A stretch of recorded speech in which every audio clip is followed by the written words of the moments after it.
There is no death, there is only life. Chapter 5, Visualizing My Life Force. This is pretty important because we know that it's very difficult to imagine what this life force that we call a soul looks like. Most of us can't imagine how that could be. And yet to understand that, to get a picture of it, it helps us immensely to understand that life goes on. So how do we conceive of that which we call our soul? There's no reason to believe that the soul lives contained within the body, other than that's how we've been always taught the thought of it, to think of it. We know we have an individuated life force because it's absent from our body after our earthly death. But whatever that life force, often called the soul, is, there is no demonstrable evidence that the soul lives within the confines of the body. It is certainly within it while we live physically, but we can certainly question whether it stops at the body's boundaries, which is our skin, or not. Does it stop right here, or does that soul force go out from us, not stopping at the boundaries of our skin? There is physical evidence of the individual soul, although this is not talked about very often. Human biological science has discovered that the molecules at the surface of the inner lining of our mouth change every 3 hours. The molecules on the outer layer of our skin change every 24 hours. 98% of our body was not here last year. Only some bones take longer to replace themselves. Every human being takes in drink, food, and air in a continuous process of inculcating, taking in the molecular nourishment that the body needs to replenish itself. Similarly, the body is continually ridding itself of used molecules in numerous ways, not pretty enough to describe here. So, if I take in a large volume of breath, I am literally taking in trillions upon trillions of molecules. One could easily have been exhaled by a person in Mongolia yesterday, caught the jet stream, and I made me out of the leftover Mongolian today.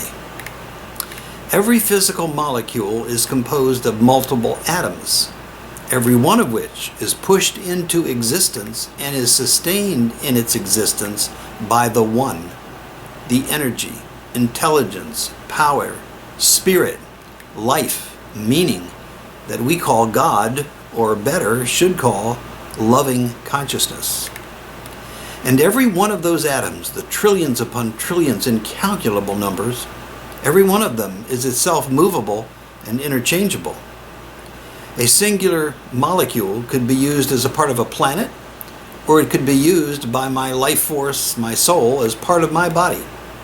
Most of our body could be innumerable other things: animals, plants, rocks. All matter is interchangeable. My controlling element is my life force, or my soul. The soul does not live within the body, but rather the body lives within the soul. How do I see my soul within the wholeness that is God? How does it relate? How is it a candle in the sun or a drop in the ocean? Is it possible to picture or to imagine my eternal life force? In a fashion, it is. I've done it satisfactorily to myself. Let's see if it makes sense to you. Do you ever remember driving through what seemed like endless fog? You would sometimes go through a portion of the fog so thick that you might have to open your car door as you're driving and look at the lines on the street to make sure you're not driving off the road. I've done that. And then you would come to where the fog is lighter, wispier. You can see much better, but you were aware that you were still within this fog. It's just much lighter than it had been. There were, within the totality of the fog, various parts that were more condensed than others. Parts lighter, parts moderately thick, all connected within that vapor, and all a part of the totality of the vapor. Now imagine that instead of water vapor, that fog is energy or light. Also imagine that this light fog has no ending. It went on forever, and there was no place that it was not. Clearly, there would be only one light, one, but it would have various thicknesses in various places, trillions upon trillions of places where it would be concentrated more brilliantly than in the overall wholeness of light. There would be in this place of light no edges, no sealed off packets or packages. There would only be individuated and edgeless concentrations of the whole, each sustained within that whole, and each drawing its existence from that whole. Each not the wholeness itself, but each a manifestation of the whole. In this visualization, each of those concentrations, those condensed portions of light energy, would be a human soul.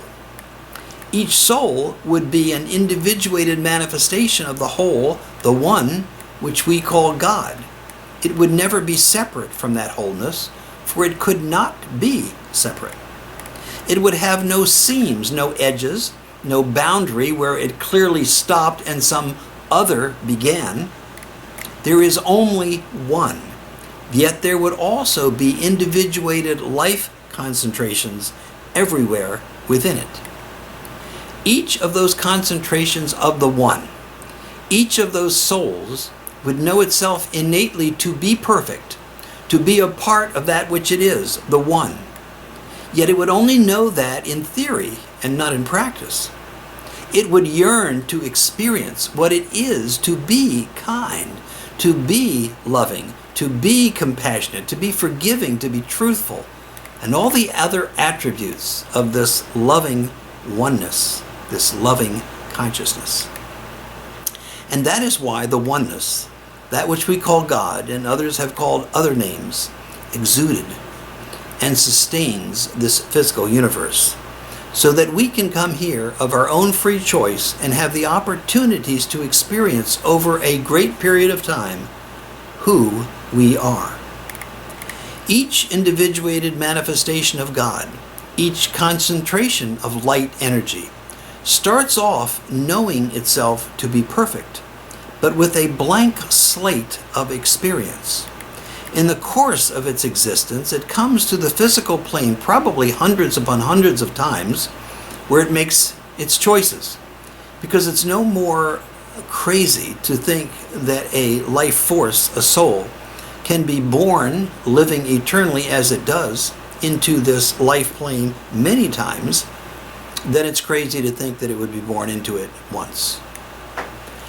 Each of those choices now that life force, that soul, makes in this plane allows that soul to experience the beauties and the joys of who it is, or the pain of who it is not.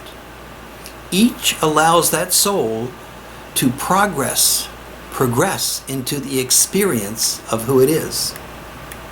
These experiences become each soul's memories, the unique journey throughout eternity, which continues to differentiate that soul from all the other energy light concentrations, which are choosing their own experiences and memories, contributing to their unique individuation of experiencing who they are. And that is the greatest miracle of all: existence, life, the one, and being a part of it. P.M.H. Atwater, in her book called The Big Book of Near-Death Experiences, quotes Tanis Proughton of Vancouver, British Columbia, as she told of her life after death experience. These are her words, this lady, Tanis Proughton of Vancouver, British Columbia. She said this: "Gradually a light started to appear ahead of me. Very rapidly I was enveloped within this most divine, living, golden white light, my home.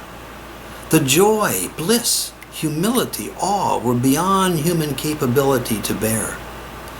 The light was an infinite, loving, accepting being without form.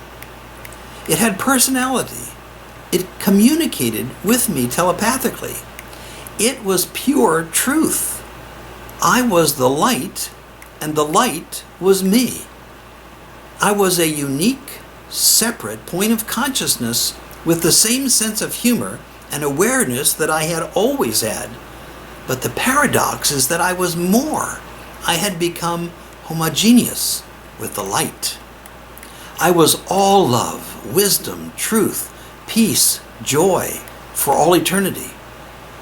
Human words fail to express this experience.